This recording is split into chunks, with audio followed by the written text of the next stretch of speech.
Grupo Popular, señora Vázquez Suárez. Grazas. Señor presidente, moi bo día, señorías, e moi bo día, por suposto, ás persoas propoñentes desta iniciativa. En primeiro lugar, tal e como xa fixemos, lóxicamente, en diferentes ocasións, pois lamentar o acontecido no IES Xulio Prieto Nespereira.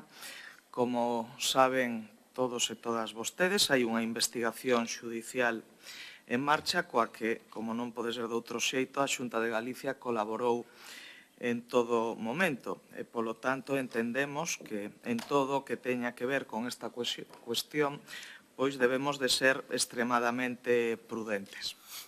A Xunta de Galicia, lóxicamente, é a primeira interesada en esclarecer as causas do que sucedeu nestas instalacións, neste centro educativo, instalacións que foron construídas no ano 2001 e sobre as que no propio centro educativo, non constaba ningunha evidencia de mal estado.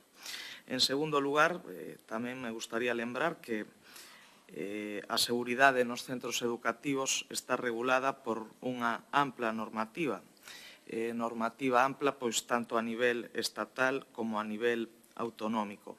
Ademais, todos os centros docentes, tanto da educación xeral básica, de bacharelato, como nos de formación profesional, están suxeitos a unha normativa específica e subsidiaria que, lóxicamente, regula a súa avaliación en materia de seguridade e establece a obrigatoriedade de realizar simulacros de evacuación periódicos nestes centros docentes como parte das medidas de prevención e preparación ante situacións de emerxencia, prácticas que permiten avaliar a eficacia dos plans de autoprotección e mellorar a resposta da comunidade educativa ante posibles incidentes. Estas disposicións configuran un marco que permite adoptar medidas preventivas e garantir unha resposta adecuada en caso de emerxencia. Obviamente, como o propio texto recolle, e por desgracia, o risco cero non existe. Para iso, existen estas medidas de prevención que aseguran que os espazos educativos sexan, valga a redundancia, máis seguros e que se poida mellorar a resposta, como decía, en caso dunha emerxencia. En terceiro lugar, queremos destacar que a Xunta de Galicia mantén un compromiso constante coa mellora das infraestructuras educativas. Por iso, ademais de procurar o cumprimento da normativa, por exemplo, a través da realización de simulacros de evacuación, a Xunta de Galicia realiza actuacións planificadas de mellora das infraestructuras educativas en base a criterios técnicos que poñen o foco en que os espazos estean nas mellores condicións posibles a través do coñecido Plan de Nova Arquitectura Pedagóxica. En cuarto lugar, salientamos que a formación do alumnado en materia de seguridade está plenamente integrada no sistema educativo galego. O actual currículo da ESO incorpora contidos transversais sobre autoprotección, sobre prevención de riscos e actuacións en emerxencias. Esta formación permite que o alumnado adquira ferramentas básicas para identificar posibles situacións de risco e, por suposto, a importancia de comunicalas ao profesorado ou á dirección do centro, contribuindo así a unha resposta áxil e eficaz. Calquera alumno ou alumna sabe que ten a súa disposición ao seu titor ou titora, director ou directora, etc., para trasladar inquedanzas de calquera tipo.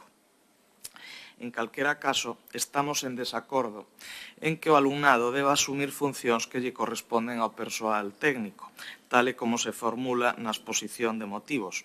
Non é a súa responsabilidade nin o seu papel actuar como avaliadores da seguridade estrutural do centro educativo. En quinto lugar, o profesorado galego tamén recibe formación específica en materia de seguridade. Esta formación permite non só incorporar estes contidos ao tratamento curricular de maneira integrada, senón tamén aplicalos no marco dos plans de autoprotección de cada centro.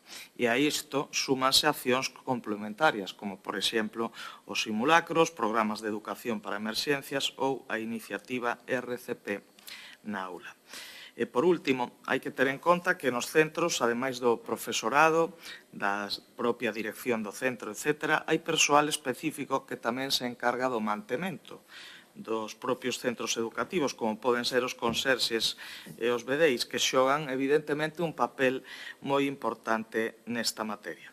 En definitiva, e xa para rematar, sabemos que o risco cero, como decía, e se formula tamén no texto, o risco cero non existe. E por iso a política educativa da Xunta de Galicia parte dun principio de responsabilidade activa. Os centros de ensino deben de ser espazos de aprendizaxe, pero tamén de tranquilidade e confianza para as familias, para o alumnado e tamén, lóxicamente, para o profesorado. Este compromiso reflíctese na vixencia e actualización continua dos protocolos de seguridade, na planificación sostida de investimentos en infraestructuras e na formación específica para o alumnado e o persoal.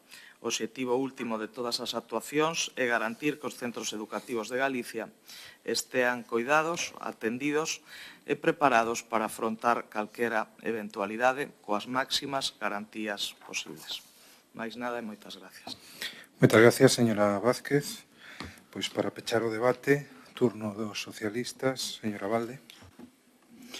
Ben, esta proposición non de lei en absoluto modifica a responsabilidade que ten que ter a Administración sobre esos procedimentos de inspección e unidades técnicas a labor das unidades técnicas, que son os responsables iniciales e absolutos de todo ese sistema.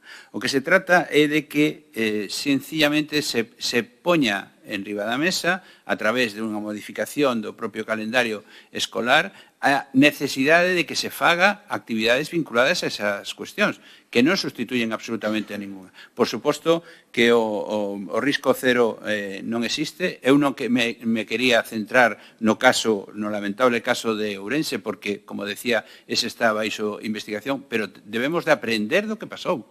É dicir, aquí o que se plantexa é, digamos, extraer consecuencias da situación que pasou. E as consecuencias é que é necesario que implicar, desde o noso punto de vista, a comunidade educativa dun centro, e sobre todo tamén ao alumnado, das situacións de risco dentro das propias infraestructuras que se establecen. E, por lo tanto, o único que se trata aquí é de que, precisamente, utilizar, nin sobrecargar o traballo dos profesores, pero sí que utilizar o sistema educativo para que se establezcan mecanismos de colaboración, de educación e de sensibilización dos propio alumnado sobre a situación das infraestructuras. É así de sincero. Para que? Para intentar detectar o antes posible situacións de risco que non teñen que ver ni con situacións de incendios, de protocolos de actuacións en casos extremos. Non. Supón simple e llanamente detectar si hai un momento, como decía a representante do BNG, un muro que se move ou unha situación que pode ser potencialmente peligrosa. É simplemente que o propio mecanismo establezca protocolos donde a comunidade educativa teña que, unha vez ao ano, facer, digamos, unha revisión de que eso tamén é necesario. Igual que se fan outras cuestións, é que tal. E, por suposto, esta modificación o que supone é o compromiso da Administración de que en aqueles casos que tendrán que ser revisados por as propias unidades técnicas que sexa un peligro medio ou alto, teñen que actuar inmediatamente.